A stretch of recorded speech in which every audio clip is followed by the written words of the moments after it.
su vaikais man patinka dirbti jau nuo seno.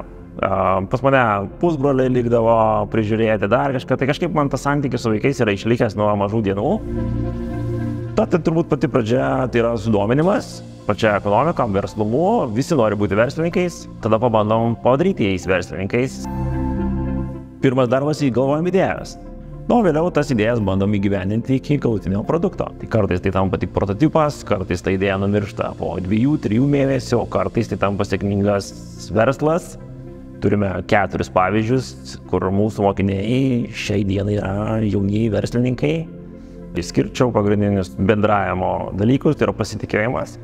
Jie manim turi pasitikėti, aš turiu jais pasitikėti. Antras dalykas, kad jie turi norėti, kaip ir aš noriu, tai reiškia noro reikia turėti.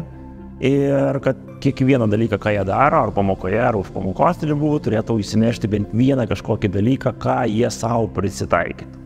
Tai labai jis yra rūpestingas, mumis didžiuojasi mūsų kiekvienais žingsneliais. Jis yra mokytas, bet taip pat labai faina, nes mes kartais jį kaip ir draugą turime. Labai geras auklėtojas ir labai kartu geras mokytojas.